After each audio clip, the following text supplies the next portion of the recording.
What you need to know about coronavirus on Tuesday, March 17. A version of this story appeared in the March 17 edition of CNN's Coronavirus Fact vs. Fiction newsletter. Sign up here to receive the need-to-know headlines every weekday. This is a bad one. This is a very bad one. With those words, President Donald Trump pivoted to a more serious stance on the coronavirus outbreak in the U.S., acknowledging the grave reality of the situation and calling for national unity in a news conference where he unveiled a 15-day plan for social distancing and other measures designed to flatten the peak of infections. Though Trump acknowledged it's bad in America, he did not go as far as other world leaders. The European Union is expected to announce the closure of its external borders today, after Emmanuel Macron put France on lockdown yesterday, and Boris Johnson called for people to avoid non-essential contact, though critics say Johnson didn't go far enough. Elsewhere, the Prime Minister of Malaysia unveiled strict controls on all travel in or out of the country, while around half of the Philippines is now under quarantine. The new shutdown measures come as the number of deaths outside China passed the number inside, and as experts say a global recession is already upon us. And in new research, scientists warned that in order to beat the virus, the drastic measures taken by many nations this week may have to stay in place until a vaccine becomes available, which could take up to 18 months. What's important today? Trump pivots to precautions. Each and every one of us has a critical role to play in stopping the spread and transmission of the virus, Trump said yesterday, asking Americans to avoid discretionary travel and social gatherings, while pleading for older people and those with pre-existing medical conditions to stay home. Anyone who is sick should not go out, and whole households were told to quarantine, not just individual ill family members. Still, the guidelines aren't law, which means citizens aren't bound to abide by them. And while Trump's tone has shifted, confusion continues to swirl around the federal government's response. The president told governors yesterday to try to obtain life-saving medical equipment, like respirators and ventilators, themselves. The remark surprised governors who have been scrambling to contain outbreaks and enacting tougher local measures.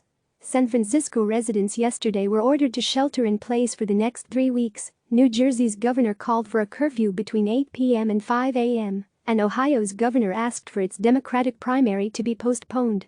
Global coronavirus recession. A global recession is no longer a looming threat, Julia Horowitz writes, it's here.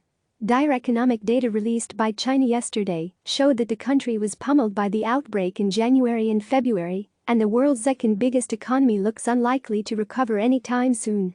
Now, with governments and central banks in Europe and North America pursuing drastic measures to try to control the pandemic, Asia's still on high alert, and financial markets in meltdown, a growing number of experts say that a global contraction is beginning. Markets in Asia were again volatile today, while U.S. stock futures rebounded after Wall Street recorded historic declines, indicating that the worldwide upheaval will continue to rattle investors for the foreseeable future, Claire Duffy and Laura He write.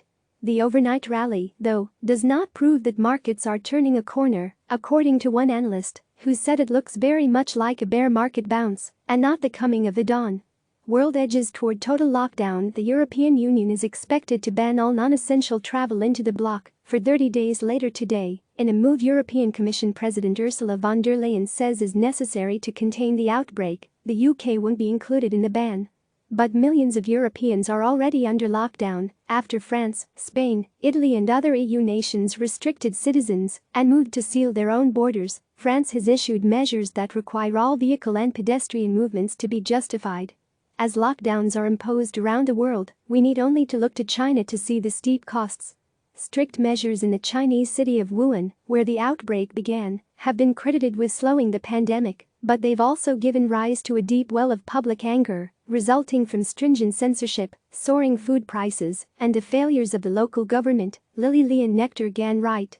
Vaccine trialing begins. A vaccine trial in the U.S. has now given a dose to its first participant.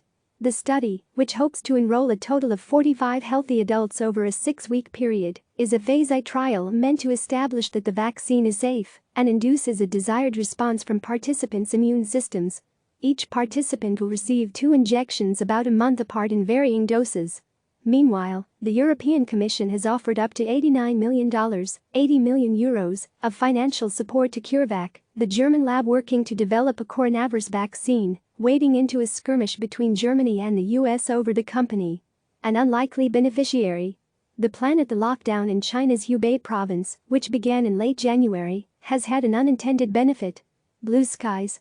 Pollution levels have plummeted, and the average number of good quality air days increased 21.5% in February compared to the same period last year, according to China's Ministry of Ecology and Environment, Rebecca Wright reports. And Hubei wasn't alone. Take Venice, one of Italy's biggest tourist attractions, which has long grappled with over-tourism. Since Italy's nationwide lockdown went into effect, locals there have noticed that the water in the city's canals has become much clearer, revealing schools of fish.